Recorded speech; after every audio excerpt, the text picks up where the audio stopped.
Hi, everyone. Thanks for joining. My name is Brian Pollock. I'm marketing manager here at League, and this is the League webinar series. This is one of our webinars on employee engagement, from HR to employee experience, engaging the modern employee.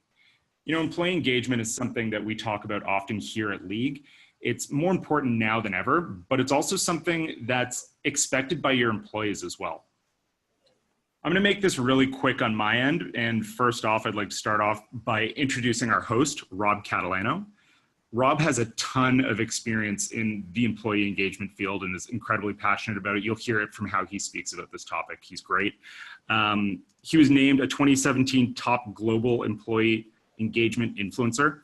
He also co-founded WorkTango. It's a platform that offers real-time employee insights and agile performance management. All of these things positively impact alignment, accountability, and engagement from your employees. He also has a unique experience in HR technology and was a founding employee at Achievers. So again, before we dive in, just a quick little bit about League. We do want to tell you a bit about ourselves as well. Our mission is to enable people, that's you and your employees, enable them to be happier and healthier every single day. Really, the way that breaks down, we want to enable people to be better, and to be better, whatever that means to them. You know, for you, you may be training for a marathon and you want to make sure that you can finish that entire marathon without stopping running. I know for me, it's like, maybe I shouldn't grab that extra piece of cheese from the fridge this afternoon. It's being better is really whatever it means to you. League is a next generation health experience. We understand what today's employees expect from their work environment. They want innovation and customization. With League, you can get both.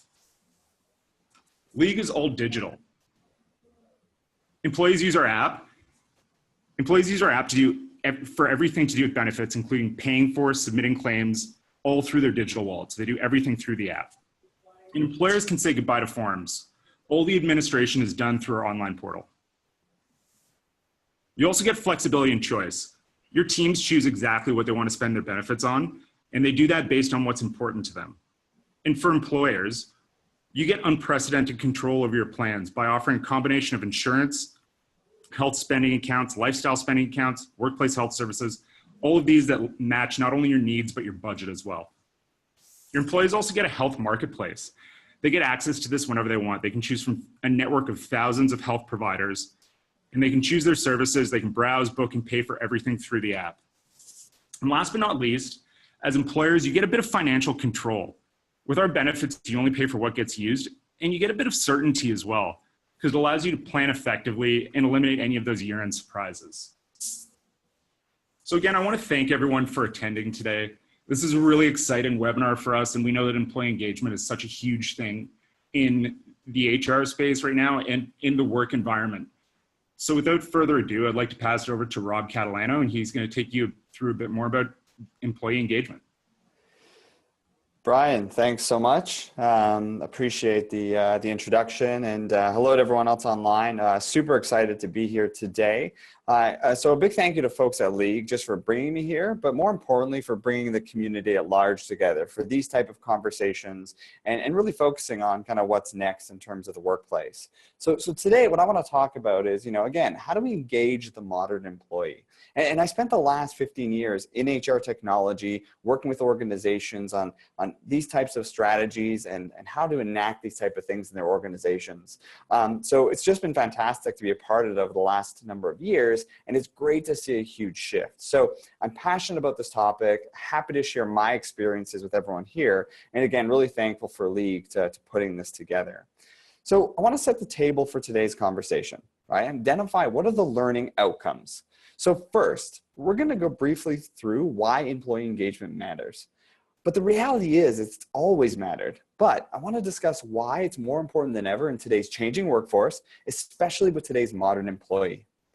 Second, I want to share 4 themes that you can structure your winning employee engagement strategy around and ways to ensure that you're capturing the important elements of those themes. Then, after discussing what the themes are, I want to show you how to develop the right mindset and the right approach to your employee engagement strategy. You can think of it as kind of a light framework to your approach. And last, I want to add as many compelling examples and stories of companies that have seen positive results and stuff that I've experienced as well. Because at times it can get difficult to imagine us transforming our companies to be a more engaged workplace, but we can gain confidence and learn from the success of others. So that being said, let's just dive right in. The future of work, right? We're all seeing this everywhere. It seems everywhere I turn, especially in HR, I see and hear all about the future of work. And you know what? It's pretty exciting, right? Think about it. The constructs of how we approach talent management is changing. New technology is giving us new opportunities. There's the whole AI and machine learning that's coming and changing the way we operate. And my favorite is that we can finally say the millennials aren't coming, they're here, right? Like that's the future of the work. They're part of it now. So it's very exciting, but at the same time, it's also a bit scary, right? There's a massive talent shortage that's driving a huge war for talent. The changing of generations is leading to massive skill gaps. We can go on and all the things that are changing in our world, but what I think is the most scariest is our disengaged workforce. If you're sitting in your office right now and you look around you, almost 3 of every 4 people you look at is disengaged. In fact, a recent Gallup study showed 70% of North American employees are disengaged. And in fact, just that, in terms of the US alone, costs companies over $500 billion in lost productivity. And that's also a scary, scary stat. And the one thing to point out is it's not just a North American problem, right? Several people on this call have companies that have employees that are global. And it's a global issue, but one that we need to address in our organizations.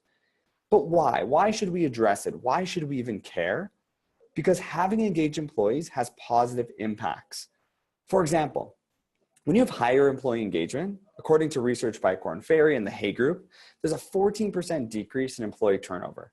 And it's not just the turnover it impacts, but think about the bottom line, right? You save on recruiting costs. You don't lose that intellectual capacity that you've built for so many years with those employees sitting in seats. But the point I want to make, it's not just HR impact. Employee engagement impacts actual business results, right? Higher employee engagement increases employee performance by 40%. Customer satisfaction, you see 4.5 times more financial success. And I love these stats because actually recently I was living in the UK. I spent about three different countries over the last 5 years. So I see this as not a problem just in North America, other parts of the world. But when I was living in the UK, I was part of a movement that was called Engage for Success.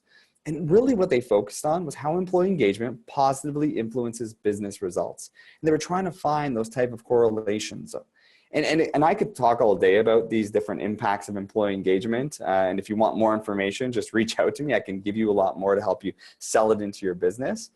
But the reality is, I think the world's starting to come around and understanding its positive impacts, but we're not doing the right things to make it work in our businesses. And I think there's a big problem. And the problem is that problems are durable and solutions change. Think about it, right? The engagement problem's always going to be there, but companies aren't changing their employee engagement approaches to reflect our modern workforce and our modern employee. And think about everything changing around us in HR, right? Even though we'll always be hard pressed to recruit or retain or engage employees, the problems will always be there, but we need to start changing our approach. But ask yourself, why should your solutions change? And it usually is because the environment changes all around us, right? The environment around us impacts how we all change and react as employees or leaders or executives in companies. So look at what's happening around us, right? Think about it, the multi-generational workforce. Technology has just had a huge impact on how we operate. There's a difference in the social contract and how we work with people and how we work with people from home or how we have blended workforces. Even how people learn and absorb information has changed drastically over the last 5 or 10 years.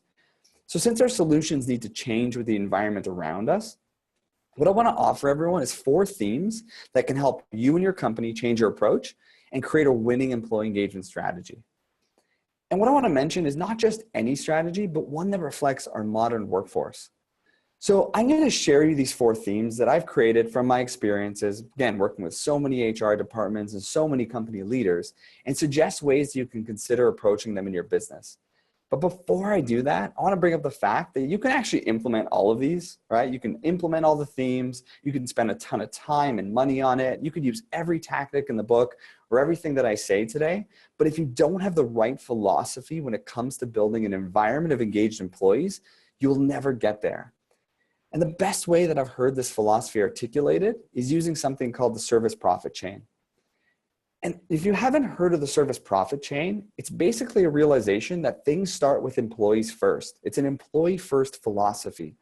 And the concept shows that if employees conduct the right behaviors, right, on the left-hand side, you will start to get customers that love their experience and they repeat buy from you. And if that happens, it translates to the right side, which is increased shareholder value or profitability, or however you determine the success of your company. But what the philosophy really reinforces is the belief that the customer satisfaction and the shareholder value are outputs, right? You really can't control outputs overnight, but what you can control are the inputs, right? What you can control are what comes from the employees or what employees do every single day. And think about it, right? It's the products that your employees build. It's the services that they offer customers. It's those type of things that keep customers coming back, or alternatively, it pushes them away. But when they're doing the right things and you start seeing customers be satisfied with the way employees approach every day, that's when you see success in your company. And what I love about the model is that now, I think more than ever, is I believe HR has a tremendous opportunity to make a material impact to the business and all of its stakeholders more than it has in the past. And I love this model, but there's one company that I think has done a great job with this and has lived this concept for decades, and it's Southwest Airlines. Southwest Airlines took this concept and they internalized it, right? They said that it wasn't shareholder value or profitability that was number one on their list, and then it was the customers, and then the employees were third. They flipped the model on its head. And they actually called it the heart principle. And what they said is at the top of that heart, employees were the number one priority. And they built a philosophy that if they took care of their employees at the top, then they would see customer satisfaction, then they would see profitability. And you know what? It really did for them. And it did in arguably one of the worst industries out there. One of my favorite business quotes of all time is from Richard Branson.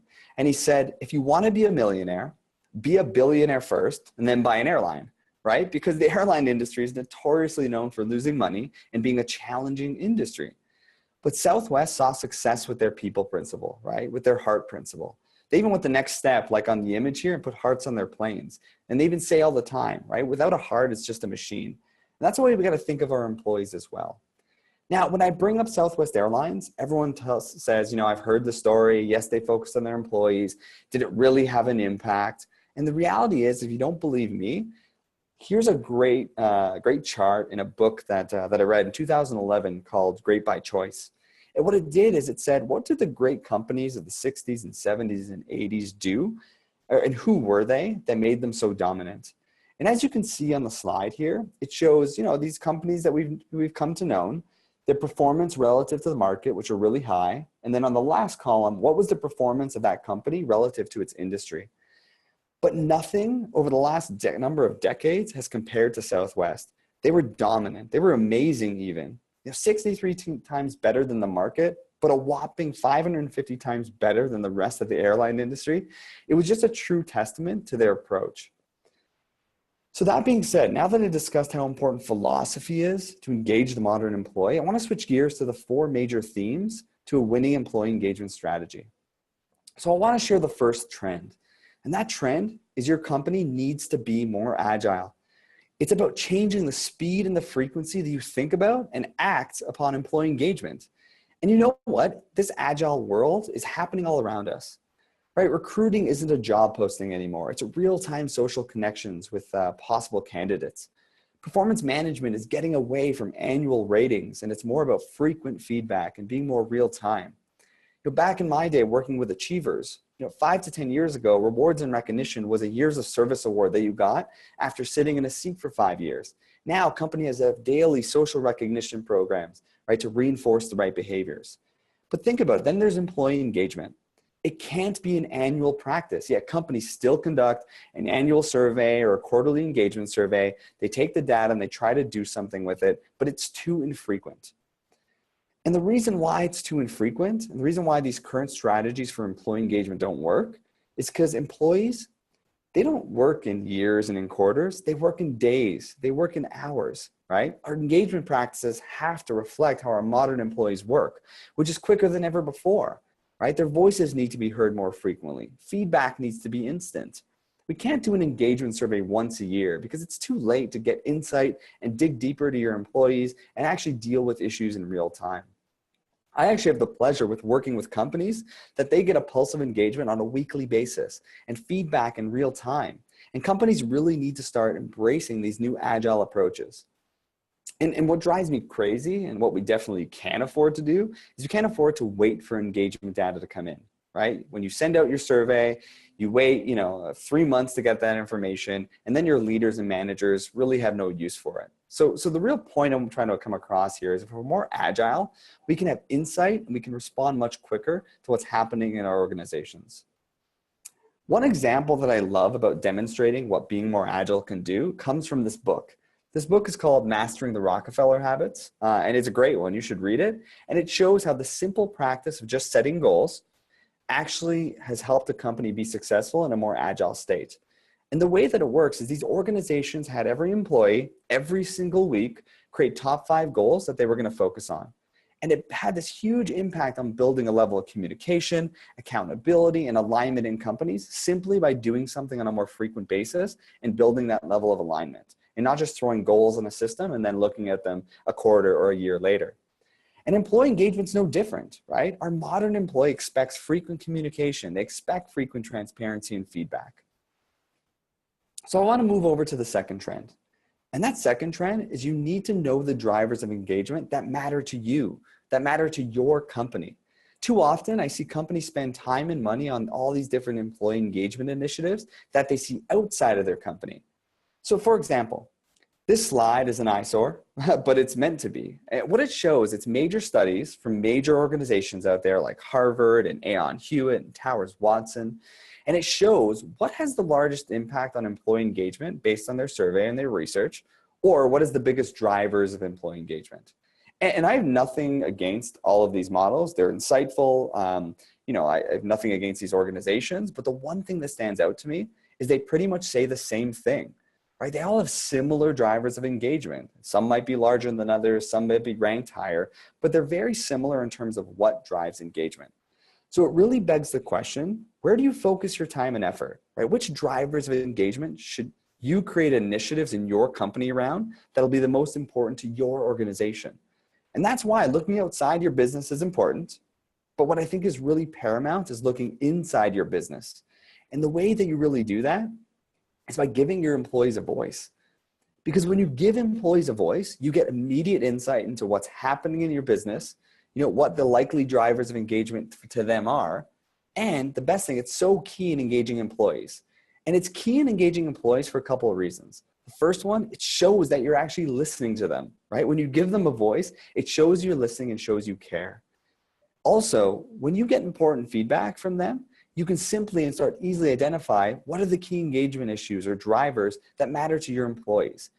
And the best part is once you get that data, now it allows you and your company to act in a manner that will offer an impact, right? You can react quickly to those things and actually do things that matter to those employees, not what you read in an external research paper.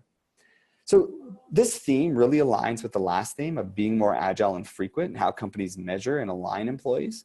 And as you can tell, I'm super passionate about this theme. It's one of the reasons why I started WorkTango in the first place, because companies need to really understand it, hear what their employees are saying, and give them the right ammo to have the right impact and do the right things from an acting standpoint in their organizations.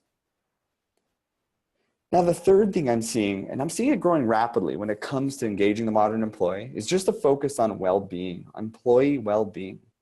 Quite simply, I think companies that treat their employees well, and both inside and outside the office, they see higher levels of engagement and get more value from their employees. And think about it, when employees get treated this way, they reciprocate and they're invested in making their companies great. And actually, when I found out about League originally, coming back to Canada just last year, I really liked what they were about. Right? They empowered people to be healthy every day, which again improves employee engagement and retention in companies, right? Something that I'm super passionate about. And what I found over the last few years is there's a lot more research on employee wellness than ever before. And if you're thinking, why is it important? Well, only 22% of people or employees are actually thriving in their well-being and engagement in work. That's only about 1 in 5 people. And what we know about the impact of engaged and healthy employees, that's a problem. This number has to get up in our organizations. And also what I found pretty staggering is there's 70% fewer sick days for employees that participate in these type of wellness programs than those that don't. So think about that. It's not just people, with productivity standpoint that actually impacts. It's actually showing up to work, right? You can't be productive if you're not actually in the organization. And aside from just the benefits of improving employee engagement, I mean, there's so many other benefits of dropping medical costs, additional productivity. And I think when you start thinking about wellness as a theme, it actually is a win-win for both your employees and your business. And if engagement doesn't capture your attention, think about the business impact due to wellness. US employers last year lost about $30 billion in lost productivity just due to things like sick days and absenteeism. So again, as much as wellness can impact employee engagement, it does have an impact on the organization as well. So as you think about, building your engagement plans under the theme of wellness, consider what makes human beings tick. Right? Think about human beings. These 4 pillars of wellness are really important to your employees. And your initiatives, whether it's your flexible benefit offerings or your overall wellness strategy, they should really touch upon these themes, right? And this is what we're seeing happening. First one is from mental wellness.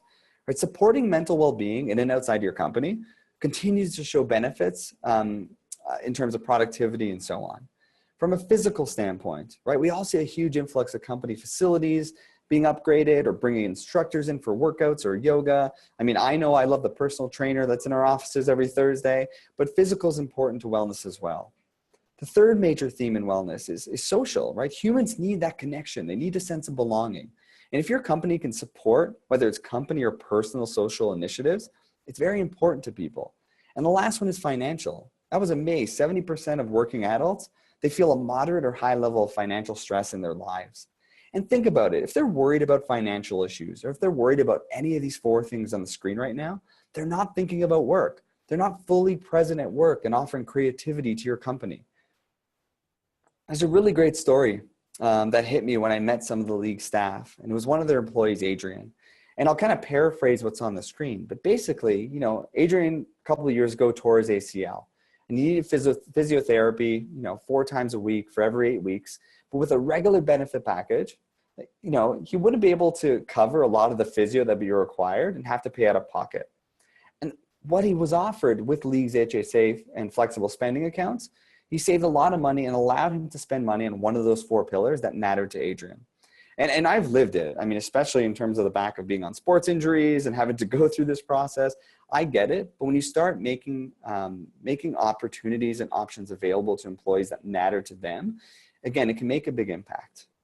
Now, another point just on wellness, it's not just an engagement tool, it's a bit of a recruiting tool as well. I was surprised seeing this, right? New Deloitte research showing 40% of millennials select employers based on their health and wellness benefits, right? I think the whole wellness idea has value at all stages of the employee life cycle.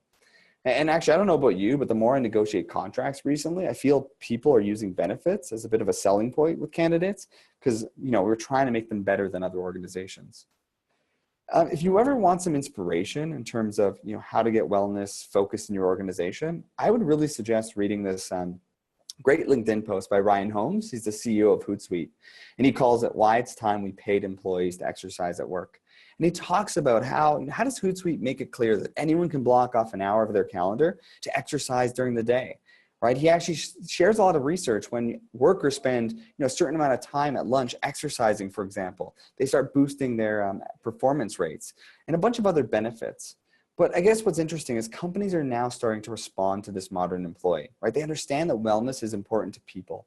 Because at the end of the day, a fulfilling life isn't about working 24/7. It's a way of the world now, and a way of the workforce that kind of people have that personal life as well. And what's also interesting, I think it's a big reason why 87% of companies, they currently or have a plan to invest in employee well-being as a part of their employee engagement strategy. It's actually interesting telling a couple of those stories. The last story I have is a personal one for me back when I was at Achievers. We took this whole concept to heart. What we did is we said, let's have everyone in the company create goals. But not goals like you traditionally know them, but a personal goal for them. And we called them personal top ones. And we asked every single person in the organization to create one goal just for them that had to do with 3 major pillars. And similar to the ones I just mentioned, there was health, self, and wealth. And what we did is we had everyone create their goal. We posted them up there. We partnered people together that had similar goals so that they can learn from each other and motivate each other to be successful. We would subsidize, $250 to the goal if they hit it. And it was just a great thing for us to say to our employees that they're valued. We understand they're people outside of work as well as inside work. And we really want to show that we want you to be successful, not just in our offices, but successful personally as well. And it was a very simple way to really show that. And again, had a huge impact on how we interacted with our employees. So moving on to the last theme.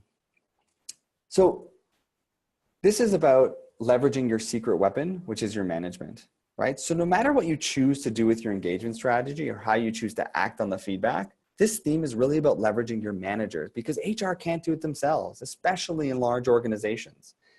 And the reason why these managers are so important is a recent Gallup study showed that managers accounted for 70% of the variance in employee engagement scores, right? They have a massive influence on employee engagement. And clearly we're not addressing it correctly when the next stat in that study shows that 50% of employees have left the job to get away from their manager at some point of their career. That's a scary, scary stat. But I think the old adage is true, right? People join companies and leave managers. And we're really not doing enough to leverage them or upskill our managers to be successful.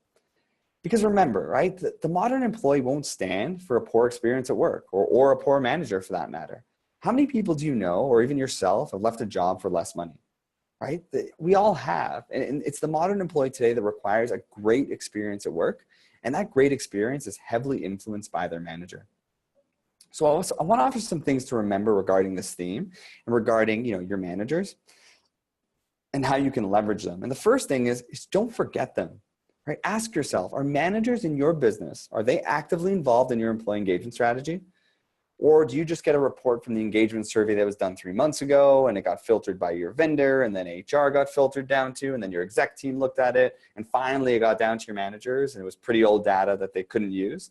Like think about how involved they are because managers are the ones that have the massive impact on employees every single day, right? They see more than your HR department and your executives combined, but too often companies just forget about them. You need to build practices that involve them. For example, why don't you offer them the real-time insight that you get from your engagement pulses or your surveys?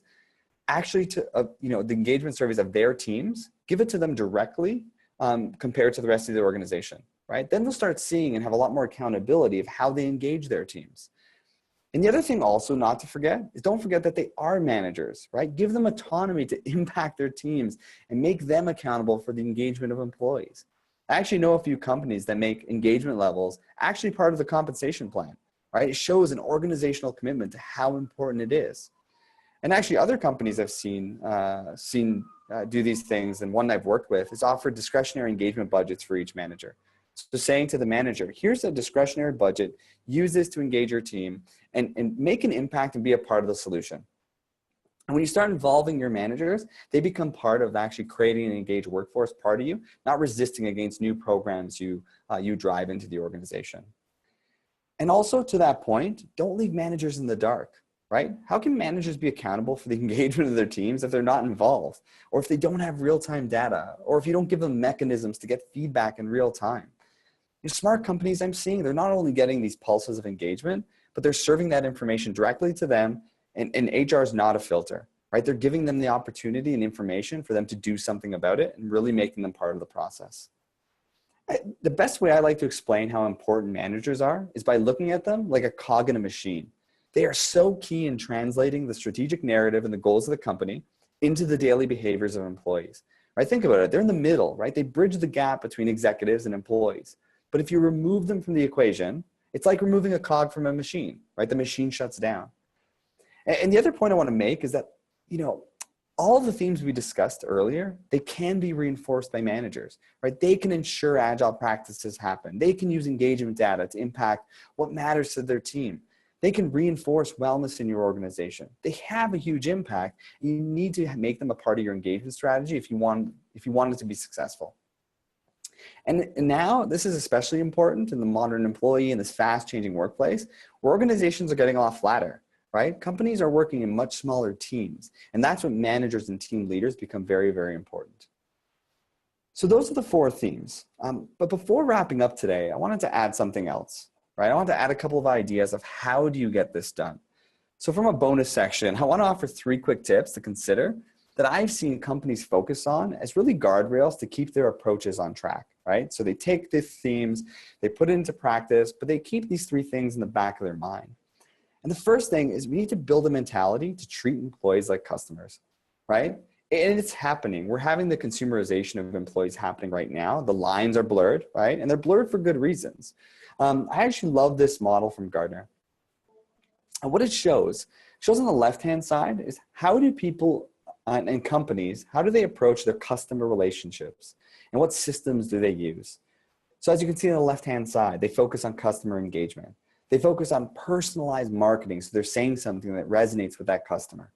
They do customer sourcing and listening and signals and finding out, right? What are they going to do next? Sentiment analysis, understanding how their customers are feeling and how to react to those things.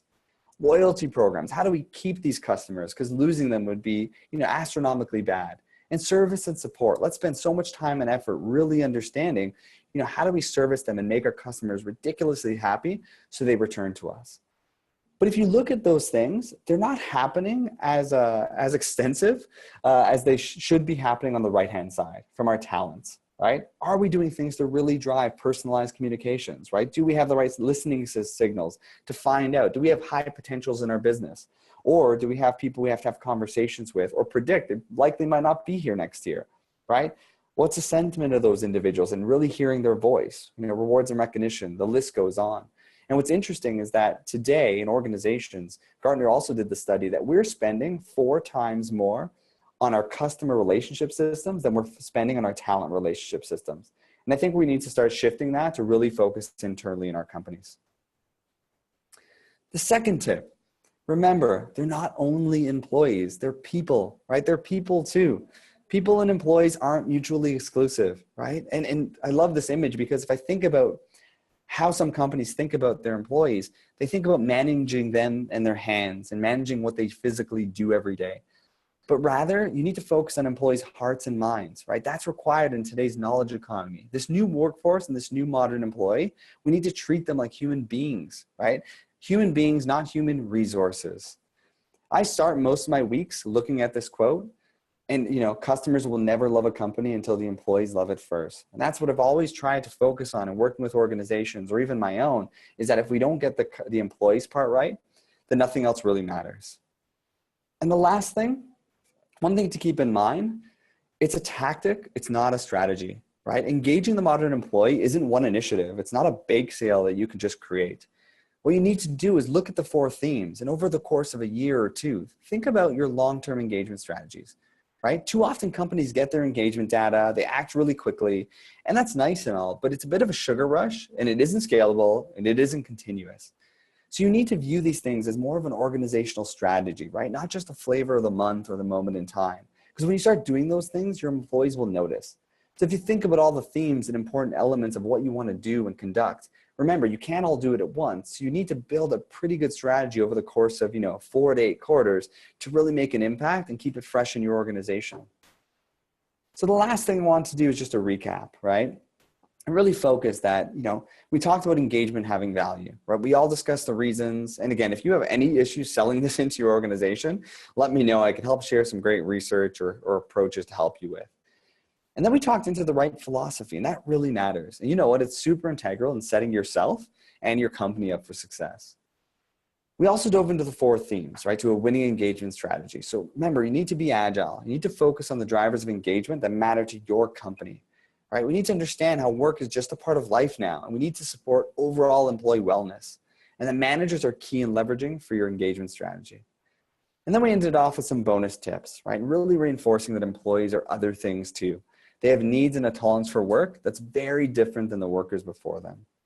So that being said, again, I want to thank everyone for their attention, thank League for inviting me here. I had a blast, and hopefully it was able to give you some takeaways to implement these types of concepts into your organization. All right, everyone.